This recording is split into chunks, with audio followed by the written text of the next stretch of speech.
بسم الله الرحمن الرحيم. الحمد لله وكفى وسلام على عباده الذين اصطفى أما بعد. أعوذ بالله من الشيطان الرجيم. بسم الله الرحمن الرحيم. قل إن كنتم تحبون الله فاتبعوني يحببكم الله ويغفر لكم ذنوبكم والله غفور رحيم. وقال رسول الله صلى الله عليه وسلم: لا يؤمن أحدكم حتى أكون أحب إليه من والده وولده والناس أجمعين. صدق الله العظيم وصدق رسوله النبي الكريم. اللهم صل على سيدنا محمد وعلى آل سيدنا محمد وبارك وسلم.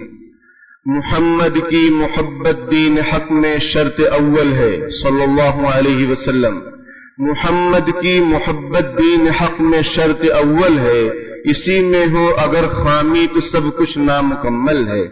محترم بھائیوں بزرگوں، اللہ رب العالمین نے اپنے بندوں پر کرم فرمایا کہ ان کی ہدایت کے لیے، رہنمائی کے لیے ہر زمانے میں اللہ نے انبیاء اور رسول کا سلسلہ جاری رکھا، یہاں تک کہ آخری کڑی اور خاتم الانبیاء والمرسلین، خاتم النبیین حضرت محمد صلی اللہ علیہ وسلم کو بھیجا تاکہ لوگوں کی رہنمائی ہو، لوگوں کی رہنمائی ہو. قل یا ایھا الناس انی رسول اللہ الیکم جمیعا.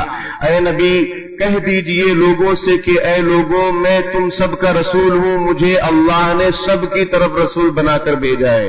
وما ارسلناک الا کافۃ للناس بشیرا ونذیرا. ہم نے آپ کو تمام لوگوں کی طرف خوشخبری سنانے والا اور ڈرانے والا بنا کر بھیجا ہے. اب امت کیا کرے؟ امت ٹوٹ کر نبی اکرم صلی اللہ علیہ وسلم سے اور اپنے نبی سے، اپنے رسول سے محبت کرے اور ان کی کامل اتباع کرے. ان سے ٹوٹ کر محبت کرے اور کامل اتباع کی کوشش کرے اور اللہ سے مانگے اور فکر کرے کہ ہم ہر لمحہ، ہر عمل میں نبی اکرم صلی اللہ علیہ وسلم کی پیروکار بنے، ان کی پیروی کرنے والے بنے. صرف زبان سے زبانی جمع خرچ کر کے یا نعرے وغیرہ لگا کر امت خاموش نہ ہو جائے، ایک دن منا کر خاموش نہ ہو جائے، بلکہ اس کا ہر لمحہ، ہر لحظہ اور ہر موقع شریعت و سنت کے مطابق ہو. اس کا سمجھیے کہ ہر وقت ربیع الاول ہو، ہر شب قدر ہے قدرداں کے لیے. تو اسی طریقے سے اس کا ہر دن، ہر رات، کوئی بھی موقع خوشی یا غمی کا ہو تو وہ نبی اکرم صلی اللہ علیہ وسلم کے طریقے کے مطابق وہ بسر کرے، گزارے، معلوم کرے کہ بھائی اس موقع کی کیا سنت ہے، اس موقع کی کیا سنت ہے. سنت یعنی آپ صلی اللہ علیہ وسلم کا طریقہ. تو امت کامیاب ہوگی.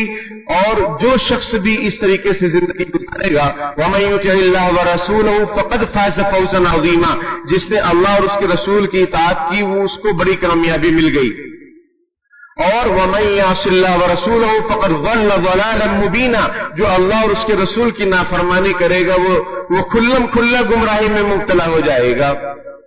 قرآن کی آیتیں بھری پڑی ہیں اور اللہ تعالیٰ کی طرف سے مطالبات ہم سب کے لیے اور قرآن کے ماننے والوں کے لیے اور سب لوگوں سے ہیں کہ محمد صلی اللہ علیہ وسلم کی اتباع کرو. بلکہ اللہ تعالیٰ نے یہ فرما دیا کہ جو تمہارا نہیں وہ ہمارا نہیں.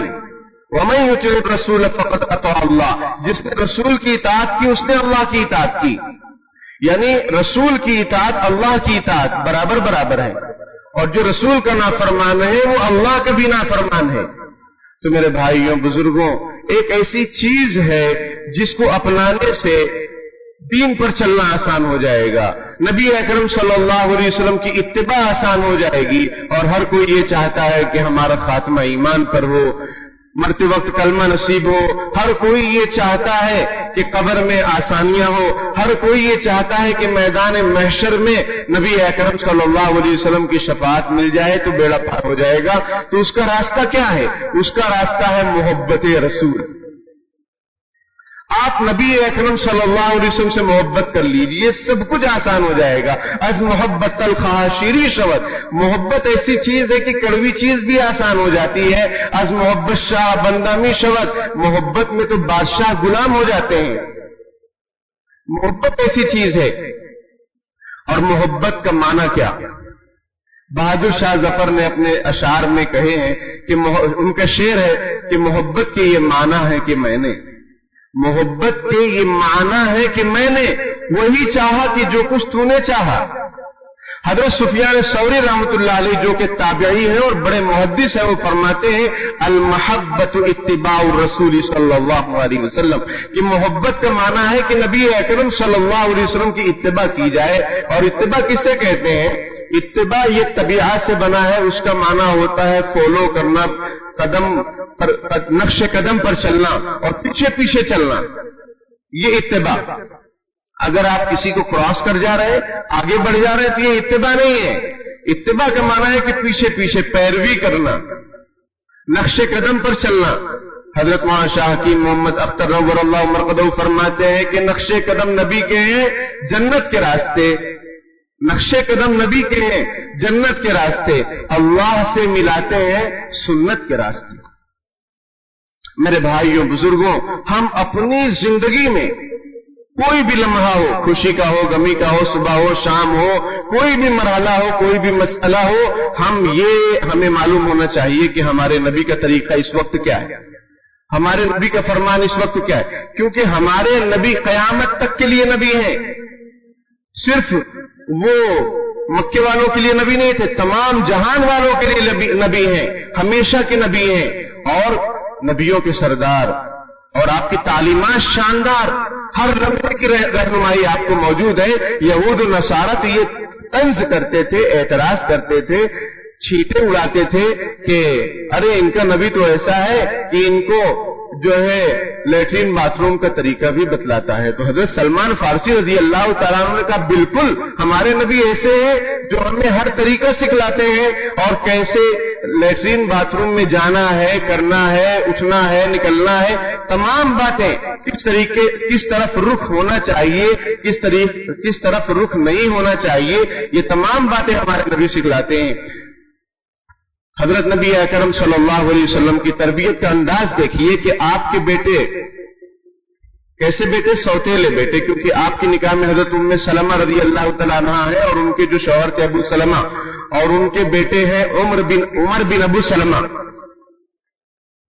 تو یہ سوتیلے بیٹے ہوئے. حضور کا نکاح حضرت ام سلمہ سے ہوا، تو وہ جو بچے والی تھی وہ بچے بھی ساتھ میں آئے.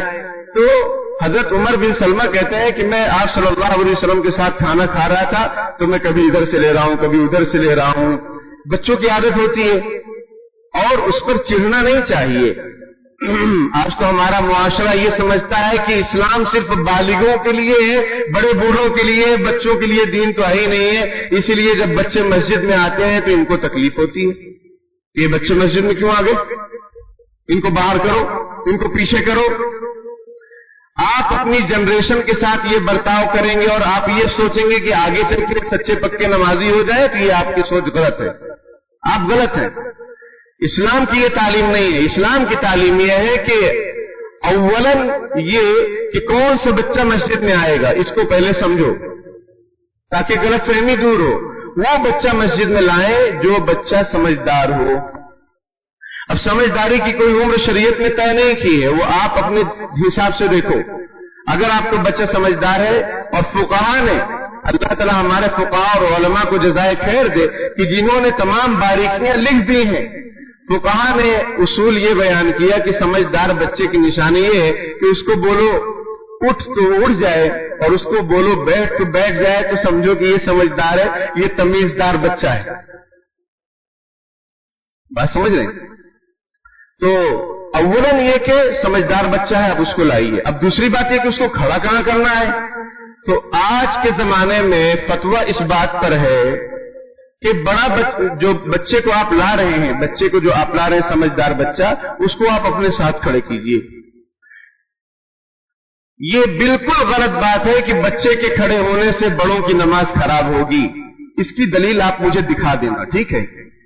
آپ دکھا دینا کہ کہاں لکھا ہوا ہے کہ بچہ کھڑا ہو گیا تو آپ کی نماز خراب ہو جائے گی. میرے بھائیوں، کچھ چیزیں مشہور ہوتی ہیں لیکن اس کا حقیقت سے کوئی لینا دینا نہیں ہوتا ہے. فار ایگزامپل، بچہ پیدا ہوا گھر میں، عقیقہ ہو رہا ہے، تو مسئلہ پوچھا جا رہا ہے کہ ماں باپ گوشت کھا سکتے ہیں کہ نہیں. یہ مشہور ہے کامتی میں. کئی لوگوں نے مجھ سے 10-20 لوگوں نے یہ مسئلہ پوچھا مجھ سے. میں نے کہا بھائی یہ ماں باپ کا کیا قصور ہے جو کھا نہیں سکتے؟ آپ کھائیں گے اور ماں باپ نہیں کھائیں گے. اگر ایسا کرو گے تو آئندہ آپ بھی نہیں کھا سکیں گے. پھر بات سمجھتے ہیں؟ تو یہ غلط فہمی ہے. اسی طریقے سے یہ بھی مشہور ہے، ابھی چاند گرہن ہوا تھا، خسوف قمر ہوا، تو اس میں لوگوں نے مسئلے پوچھے اور لوگوں میں یہ باتیں مشہور ہیں. اگر آپ کو نہ معلوم ہو اپنے گھر میں معلوم کرو آپ کہ حاملہ عورت جو ہے وہ چھری نہ پکڑے ورنہ بچہ اندر میں کٹ جائے گا. کمال کرتے ہیں بھائی، عجیب. ان الشمس والقمر آیتان من آیات اللہ. نبی اکرم صلی اللہ علیہ وسلم کے بیٹے حضرت ابراہیم کا انتقال ہوا، سورج گرہن ہو گیا. کسی نے کہا کہ یہ حضور کے بیٹے کے انتقال ہوا نا اس لیے سورج صدمے میں چلا گیا، غم میں چلا گیا اور سورج گرہن ہو گیا. حضور نے فرمایا بالکل غلط، کیونکہ ہمارے نبی اس لیے آئے تھے وَيَضَعُ عَنْهُمْ إِصْرَهُمْ وَالْأَغْلَالَ الَّتِي كَانَتْ عَلَيْهِمْ. ہمارے نبی اس لیے آئے، قرآن کہتا ہے کہ جو زمانے جاہلیت کی رسوم رواج میں لوگ جکڑے ہوئے تھے، پکڑے ہوئے تھے، ان زنجیروں کو توڑ دیں نبی اکرم صلی اللہ علیہ وسلم. اور حضور نے اپنے آخری خطبے میں حجۃ الوداع کے موقع پر فرمایا کہ زمانے جاہلیت کی ساری رسمیں رواج میرے قدموں کے نیچے ہیں. اب وہی چلے گا جو شریعت اور سنت ہوگا، اس کے علاوہ کوئی کام نہیں ہوگا. تو یہ مشہور ہے، لیکن کیا یہ صحیح ہے؟ یہ بالکل غلط ہے. حضور نے فرمایا کہ سورج اور چاند اللہ کی نشانیوں میں سے ایک نشانی ہے. یہ کسی کے مرنے یا کسی کے جینے سے ان میں کچھ نہیں ہوتا ہے. اللہ تعالیٰ چاہتے ہیں جب تو اس کی روشنی کو کم کر دیتے ہیں، کھینچ لیتے ہیں اور بتاتے ہیں کہ ہر چڑھتے سورج کو زوال ہے، ہر زوال والے سورج کا غروب ہے. کبھی بھی اترایا مت کرو کسی چیز پر، اپنے حسن پر، اپنے مال پر، اپنی جوانی پر، اپنے علم پر، کسی چیز پر مت اتراؤ. تکبر عزازیل را خار کرد، بزندان لعنت گرفتار کرد. تکبر نے عزازیل یعنی ابلیس کو ذلیل کر کے رکھ دیا اور لعنت کے توق اس کے گلے میں ڈال کے رکھ دیا. تکبر یہ اللہ کی چادر ہے، کسی اور کے لیے شوبھا نہیں ہے تکبر، بالکل بھی نہیں. تو میرے بھائیوں، یہ چیزیں مشہور ہیں معاشرے میں، اس کی اصلاح کی ضرورت ہے، ان غلط فہمیوں کو دور کرنے کی ضرورت ہے. اور اللہ کا شکر ہے کہ ہو رہی ہے اور دھیرے دھیرے ہو جائیں گے، سب ہو جائیں گے. سمجھ رہے ہیں؟ تو غلط فہمی تو یہ مشہور کہ بچہ نماز میں کھڑا ہو جائے گا تو ہماری نماز نہیں ہوگی. آپ کی نماز مال حرام سے نہیں ہوگی، یہ تو طے ہے 100%.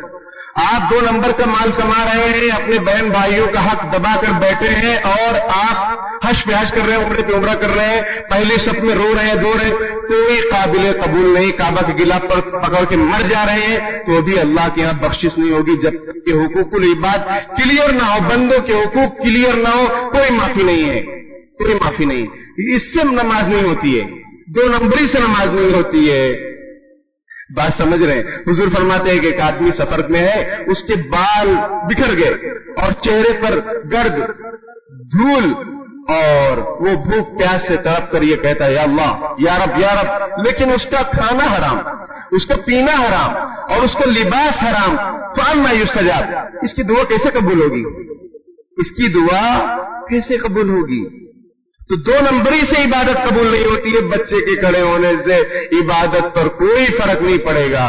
ہمارے حضرت محمد صلی اللہ علیہ وسلم نے ان پر ہماری زندگیاں قربان، ہمارا ہر سانس ان پر قربان، ہمارے ماں باپ قربان، آپ صلی اللہ علیہ وسلم پر. ظہر کی نماز اپنی نواسی کو گود میں لے کر حضور نے پڑھائی ہے تاکہ لوگوں کی غلط فہمی دور ہو جائے. اب بتاؤ، ہے کوئی جواب آپ کے پاس؟ اب کوئی یہ کہتا ہے کہ وہ تو رسول اللہ تھے، تو وہ کس کے لیے رسول اللہ تھے؟ جناتوں کے لیے. بے شک جناتوں کے لیے، لیکن انسانوں کے لیے بھی، انسانوں کے لیے بھی وہ ہمارے رول ماڈل ہے. قرآن کہتا ہے لقد کان لکم فی رسول اللہ اسوۃ حسنہ، کہ یقیناً تمہارے لیے رسول اللہ صلی اللہ علیہ وسلم کی زندگی میں بہترین نمونہ ہے. اگر آئیڈیل کسی کو بنانا ہے تو رسول اللہ کو آئیڈیل بناؤ، اس کے علاوہ کوئی آدمی ایسا ہے ہی نہیں کہ اس کو آپ آئیڈیل بنا سکیں، اس قابل ہے ہی نہیں کوئی. تو میرے بھائیوں بزرگوں، اب بچوں کو اگر آپ لا رہے تو اس کو کہاں کھڑا کریں گے؟ اپنے ساتھ کھڑا کرو، کیونکہ بچہ تمیزدار ہے، اس کو پیچھے مت بھگاؤ، ورنہ پیچھے ہم بھی لگے ہیں اور آپ بھی لگے ہیں، اور کیا ادم چوکڑی مچائی تھی، بھولا نہیں ہے کوئی بھی مائی کلالیاں جو بھی بیٹھے ہیں، کوئی بھولا نہیں ہے کہ کیسی دھکم دھکی ہوتی تھی۔ میں نے 24 پارے تراویح پڑھائے اپنے گاؤں میں، اس کے بعد میرے 24 پارے ہوئے تھے، 24 پارے پڑھائے، بعد میں پیچھے لگ گئے، دوسرے حافظ صاحب آئے، اب پیچھے لگ گئے تو شرارت، سمجھ میں آئی بات، سب دھکم دھکی، ہم بھی اس میں شریک۔ لوگوں نے کہا کہ وہ شرارت کر رہے تھے جو ابھی تک ہمارے امام تھے، الصبی صبی ولو کان ابن نبی، یہ کون کہتا ہے؟ اب سنو، امام شافعی رحمۃ اللہ علیہ کو اللہ نے بڑا اونچا مقام دیا، بہت کم عمری میں یہ محدث بن گئے، استاد بن گئے، حدیث کے درس دینے لگے، 15-16 سال کے تھے، درس دے رہے ہیں، کوئی چڑیا آئی، انہوں نے اپنی ٹوپی اس چڑیے کے اوپر ڈال دی تاکہ وہ پھنس جائے، تو لوگوں نے کہا الصبی صبی ولو کان ابن نبی، کہ بچہ بچہ ہی ہوتا چاہے وہ نبی کا بیٹا کیوں نہ ہو، تو بچے بچے ہوتے، اگر آپ ان کو پیچھے لگائیں گے تو وہ دھکم دھکی کریں گے اور مسجد میں شور و گل ہوگا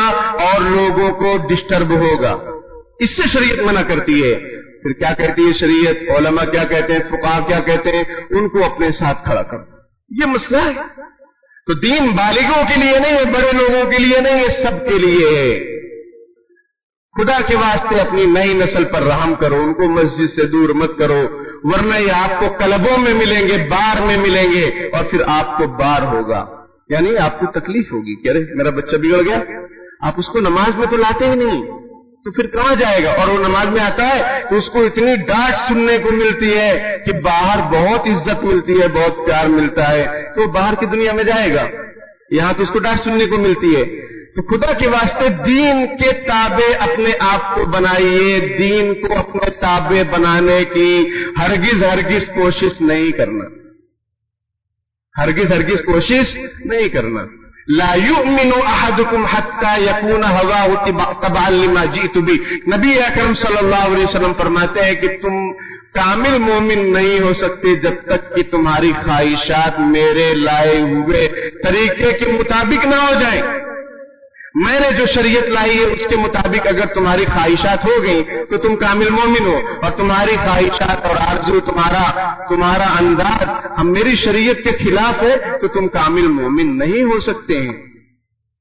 بات سمجھ رہے ہیں؟ تو میرے بھائیوں، ایک چیز ہے جس کو اختیار کر لینے سے سارے مسئلے آسان ہو جائیں گے اور حل ہو جائیں گے، اور امت مسلمہ کی جو عزت، شان و شوکت میں کمی آ گئی ہے وہ پھر سے بحال ہو جائے گی، اور وہ یہ ہے کہ ہم نبی اکرم صلی اللہ علیہ وسلم سے ٹوٹ کر محبت کریں، آپ کی ایک ایک ادا پر فدا ہو جائیں۔ ہم صحابہ کرام کو دیکھتے ہیں، حضرت انس رضی اللہ تعالیٰ عنہ فرماتے ہیں کہ ایک مرتبہ میں نے نبی اکرم صلی اللہ علیہ وسلم کو دیکھا کہ آپ جو ہے سالن کے اندر کدو تلاش کر رہے ہیں، لوکی تلاش کر رہے ہیں، اور اس کو ڈھونڈ ڈھونڈ کر کھا رہے ہیں۔ مجھے لوکی پسند نہیں تھی پہلے، لیکن جب میں نے دیکھا کہ میرے نبی صلی اللہ علیہ وسلم اس کو تلاش کر کے کھا رہے ہیں تو میں سمجھ گیا کہ میرے نبی کو یہ پسند ہے، تب سے مجھے لوکی بہت زیادہ پسند ہو گئی، بہت زیادہ پسند ہو گئی۔ حضرت جابر رضی اللہ تعالیٰ فرماتے ہیں کہ میں نے نبی اکرم صلی اللہ علیہ وسلم سے سنا، نعم الادام والخل، بہترین سالن سرکہ ہے، تب سے مجھے سرکے سے محبت ہو گئی۔ ایک صحابی کہتے ہیں کہ وہ سونے کی انگوٹھی پہنے تھے، اور حضور علیہ الصلوۃ والسلام نے پہلے سونے کی انگوٹھی بنوائی، صحابہ کرام نے بھی بنوائی، پھر حضور صلی اللہ علیہ وسلم نے سونے کی انگوٹھی پھینک دی اور فرمایا کہ اللہ تعالیٰ نے مردوں پر سونے کو حرام کر دیا، تو سب صحابہ کرام نے بھی اتار کر پھینک دی۔ ایک مرتبہ ایک صحابی آتے ہیں، ان کے ہاتھ میں سونے کی انگوٹھی تھی، حضور نے ایسا اتارا اور اس کو پھینک دیا، اور پھر آپ صلی اللہ علیہ وسلم چلے گئے، اور پھر حضور نے فرمایا کہ آپ کو یہ پسند کرتا ہے کہ اپنے ہاتھ میں اس آگ کے انگارے کو لے؟ جب نہیں پسند کرتے تو سونا بھی نہ پہنے، اور یاد رکھیے سائنسدانوں کا یہ کہنا ہے کہ مرد پر سونا شریعت نے جو حرام کیا ہے اس کی وجہ یہ ہے کہ سونے کی ایک قسم کی تاثیر ہوتی ہے جو خون پر اثر کرتی ہے. عورتوں کے لیے سونا بالکل حلال ہے تو ان کا منتھلی جو سرکل ہے پیریڈ اس کی وجہ سے بلڈ ان کا نکل جاتا ہے, خراب خون نکل جاتا ہے. اور مردوں کا تو کوئی سرکل وغیرہ ہے نہیں, ان کے سرکل تو کیا ہیں, پان ٹھیلے, چائے ٹھیلے, چوراہے, یہ سرکل ہے ہمارے. یعنی وہاں بیٹھنا ہے, گھومنا ہے اور وہیں رہنا ہے اور وہیں زندگی بتا دینی ہے. اور ہم بہترین امت بھی ہیں اور ہم دنیا کو لیڈ کرنے کے لیے پیدا کیے گئے ہیں اور ہمارے حالات اچھے ہو جائیں گے اور وہاں پر تبصرہ ہوتا ہے, کچھ بھی نہیں ہوگا اور برے حالات ہوں گے. بہرحال تو عورتوں کا جو بلڈ ہے وہ منتھلی سرکل میں نکل جاتا ہے. سونا پہننے سے ان کو کوئی نقصان نہیں, لیکن مرد اگر سونا پہنے گا تو خطرناک بیماریوں میں مبتلا ہوگا. یہ سائنس کہہ رہے, لیکن بیماری ہو یا نہ ہو, جب شریعت نے کہہ دیا سونا مردوں پر حرام ہے, جنت میں انشاءاللہ آپ کی خواہش پوری کر دی جائے گی. سونے کے کنگن آپ کو پہنائے جائیں گے مردوں کو. سمجھ میں آئی بات؟ وہاں مردوں کو سونے کے کنگن پہنائے جائیں گے, وہاں کوئی رول شریعت اور یہ لاگو نہیں ہوگا. یہ قاعدہ قانون دنیا کے اندر ہے. تو اب بالکل ہم اس کو چھوڑ دیتے ہیں چاہے بیماری ہو یا نہ ہو. تو وہ صحابی کہ انگلی سے نبی اکرم صلی اللہ علیہ وسلم نے انگوٹھی اتار کر پھینک دی اور یہ وعید بیان فرمائے کہ کوئی پسند کرتا ہے کہ اپنے ہاتھ میں آپ کے انگارے کو لے. اور پھر جب آپ صلی اللہ علیہ وسلم چلے گئے تو لوگوں نے کہا ان سے کہ بھائی یہ انگوٹھی اٹھا لو, بیچ لو اس کو, سونا کتنا مہنگا ہے نا, 1 لاکھ سے اوپر ہو جا رہا ہے, تو بھائی اس کو اٹھا لو اور بیچ لو, کچھ کام میں آ جائے. انہوں نے کہا جس چیز کو رسول اللہ صلی اللہ علیہ وسلم نے پھینک دیا میں اس کو ہاتھ نہیں لگا سکتا. حضرت ابو محذورہ رضی اللہ تعالیٰ عنہ ایک صحابی ہیں, ان کے سر کے بال کو ایک مرتبہ آپ صلی اللہ علیہ وسلم نے پکڑ لیا اور فرمایا کہ ابو محذورہ تم کیا کہہ رہے تھے. وہ اصل میں ایمان نہیں لائے تھے اور وہ اذان کی نقل کر رہے تھے, حضرت بلال کی نقل کر رہے تھے, مذاق تھوڑا اڑا رہے تھے. تو حضور نے ان کے بالوں کو ایسا پکڑا اور پوچھا کہ تم کیا کر رہے تھے. پھر انہوں نے بتایا اللہ کے رسول ایسا ایسا. پھر وہ ایمان لائے تو انہوں نے اپنے اس سر کے بال کو کٹوایا ہی نہیں بلکہ بہت بڑے بال ہو گئے, چوٹی اس میں ڈالی جاتی تھی اور وہ کہتے تھے کہ جس بال کو رسول اللہ صلی اللہ علیہ وسلم نے چھوا ہے میں اس کو کٹوا نہیں سکتا ہوں. یہ ان کی محبت تھی, یہ ان کا اتباع تھا. جس چیز نے انہیں دنیا میں غالب کر دیا اور دنیا کی نعمتوں کو ان کے قدموں میں ڈال دیا اور وہ وقت کے امیر المومنین بن گئے اور وہ لوگوں کے لیے رہنما بن گئے. حضور صلی اللہ علیہ وسلم فرماتے ہیں اصحابی کالنجوم فبأیہم اقتدیتم اہتدیتم, میرے صحابہ ستاروں کے مانند ہیں, جس کسی کو فالو کرو گے کامیاب ہو جاؤ گے. رات میں پہلے لوگ جب سفر کرتے تھے تو ستاروں کے حساب سے سفر کرتے تھے. تو حضور نے یہ مثال دی اور حضور نے فرمایا اللہ اللہ فی اصحابی, میرے صحابہ کرام کے بارے میں ڈرنا اللہ سے, ان کے بارے میں کبھی زبان مت کھولنا. سمجھ آئی بات؟ اور اللہ کی طرف سے ان کے لیے اعلان ہوا رضی اللہ عنہم ورضوا عنہ, اللہ ان سے راضی ہو گئے اور وہ اللہ سے راضی ہو گئے. میرے بھائیوں, انہوں نے نبی اکرم صلی اللہ علیہ وسلم سے ٹوٹ کر محبت کی اور آپ صلی اللہ علیہ وسلم کی کامل اتباع کی. ایک شخص ہے ان کا نام ہے عروہ, ابھی وہ اسلام نہیں قبول کیے ہیں, بعد میں اسلام قبول کیے. وہ مشرکین کی طرف سے آئے, عروہ بن مسعود مشرکین کی طرف سے آئے سفیر بن کر آپ صلی اللہ علیہ وسلم سے بات چیت کے لیے. تو انہوں نے دیکھا کہ آپ صلی اللہ علیہ وسلم جب وضو کرتے ہیں تو پانی نیچے گرتا ہے نہیں, لوگ لے کر اپنے چہرے پر مل لے رہے. حضور صلی اللہ علیہ وسلم تھوکتے ہیں تو اس کو لوگ اپنے ہاتھوں میں لے کر اپنے چہرے پر مل لیتے ہیں. وہ آ کر مشرکین سے اس نے کہا, عروہ نے, بعد میں اسلام قبول کیے ماشاءاللہ رضی اللہ عنہ ورضوا عنہ, انہوں نے کہا کہ میں بڑے بڑے بادشاہوں کے دربار میں گیا ہوں, ایران گیا ہوں, روم گیا ہوں, حبشہ گیا ہوں, اور بادشاہوں کو میں نے دیکھا اور ان کے ہم نشینوں کو دیکھا, کوئی اتنی محبت اپنے بادشاہ سے نہیں کرتا جتنا محمد کے ساتھی محمد سے کرتے ہیں, محمد صلی اللہ علیہ وسلم سے کرتے ہیں. تو میرے بھائیوں, کیسی محبت تھی, کیسی اتباع تھی, جس چیز نے ان کو دنیا اور آخرت میں چمکا دیا.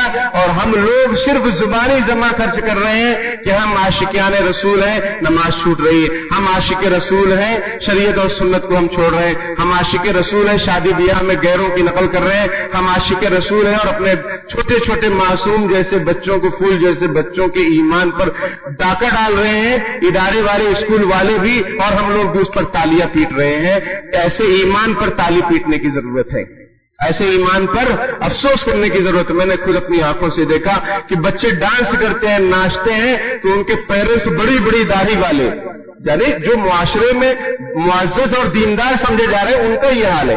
داڑھی رکھنا کوئی عیب کی بات نہیں بلکہ تو سنت ہے اور واجب ہے، لیکن جو دیندار سمجھے جا رہے ہیں، جو عام آدمی ہے بیچارے، سمجھ میں آئی بات، جو اتنا ان کی ظاہری وضاحت دینداروں جیسی نہیں، ان کا تو کیا پوچھنا، لیکن جو معاشرے کے بڑے سورما سمجھے جاتے وہ ڈانس پر تالیاں پیٹ رہے ہیں، اور ہمارے اداروں اور اسکولوں میں کیا ہو رہا ہے؟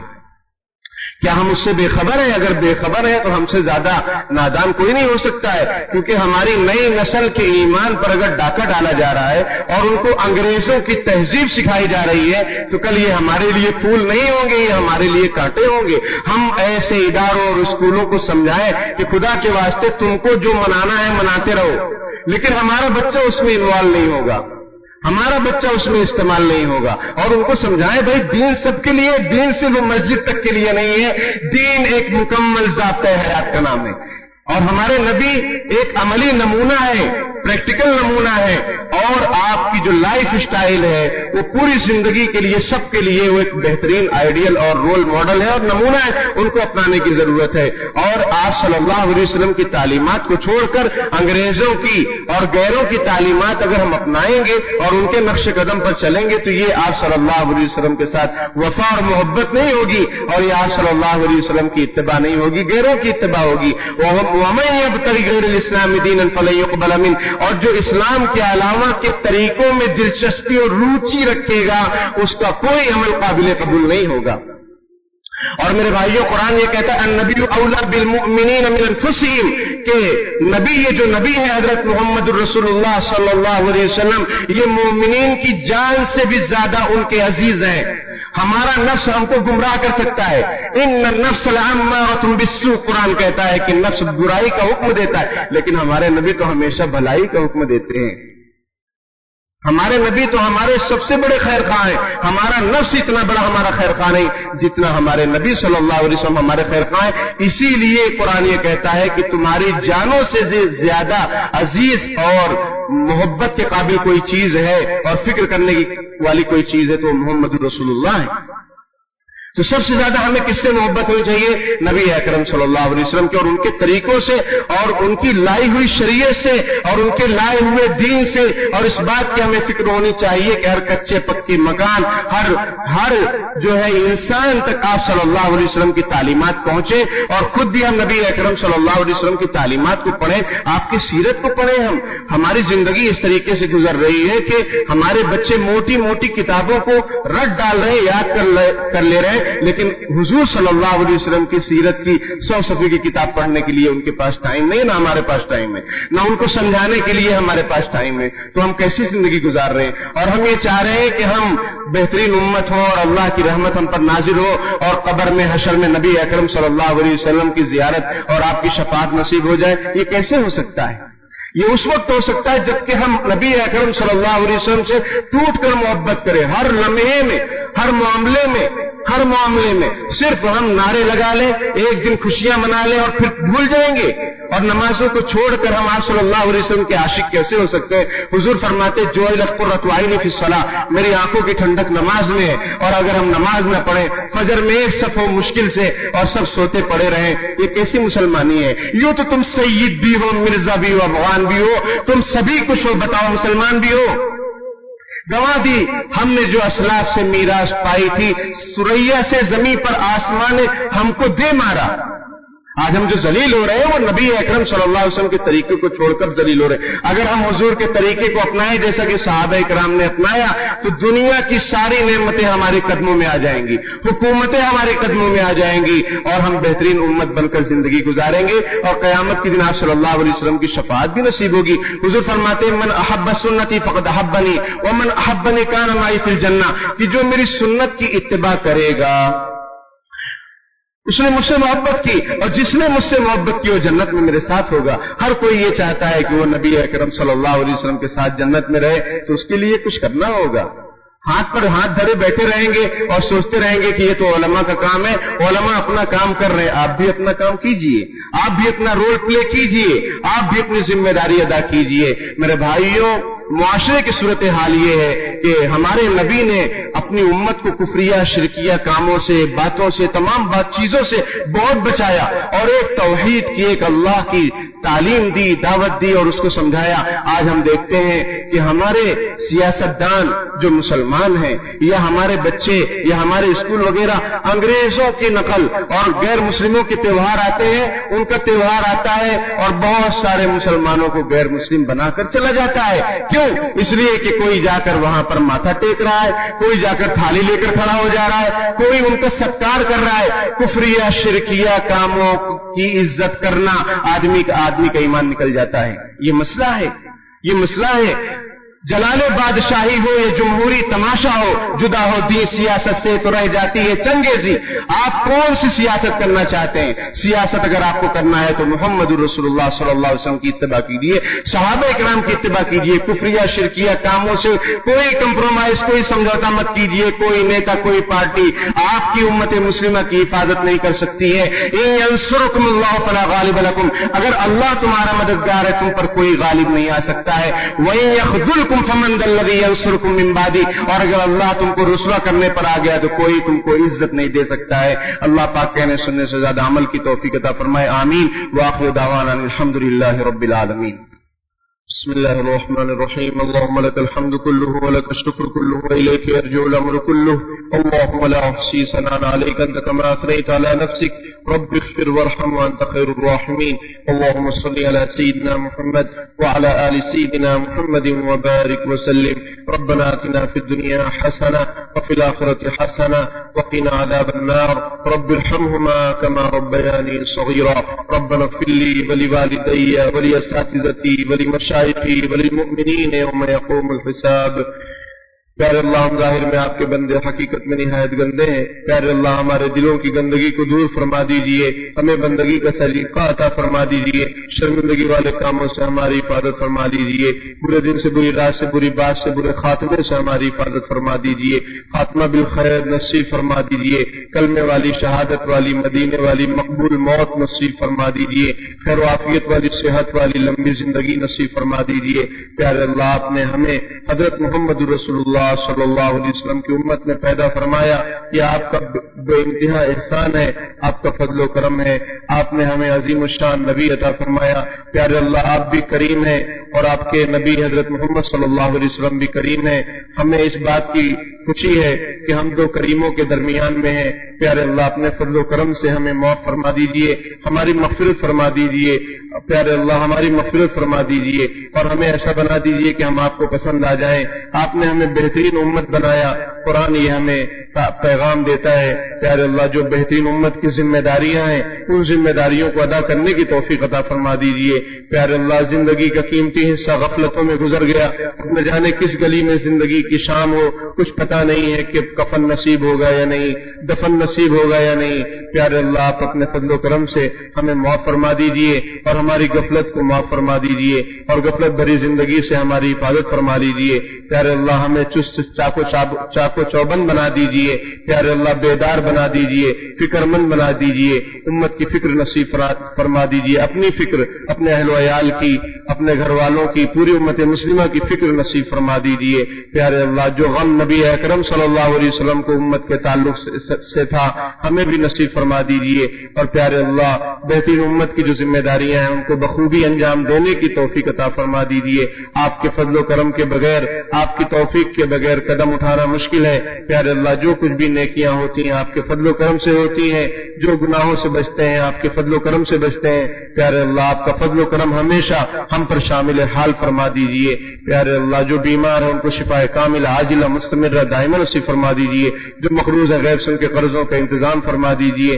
جو ناجائز قید و بند میں پکڑے ہوئے جکڑے ہوئے ہیں باعزت رہائی نصیب فرما دیجئے. ہمارے مرحومین کی مغفرت فرما دیجئے, ان کے درجات کو بلند فرما دیجئے, ان کی قبروں کو کو نور سے منور فرما دیجئے، ہمارے محسنین کو، اور سب سے بڑے ہمارے محسن حضرت محمد صلی اللہ علیہ وسلم اور آپ کے گھر والے، آپ کے اہل بیت اور آپ کے صحابہ کرام، خلفائے راشدین اور ائمہ مجتہدین، تابعین، تبع تابعین، ائمہ مجتہدین اور ہمارے اکابر مشائخ، ہمارے علماء، پیارے اللہ ان کو اپنی شایان شان جزائے خیر عطا فرما دیجئے، اور ہمیں ان کی قدردانی کی اور ان کے نقش قدم پر چلنے کی توفیق عطا فرما دیجئے۔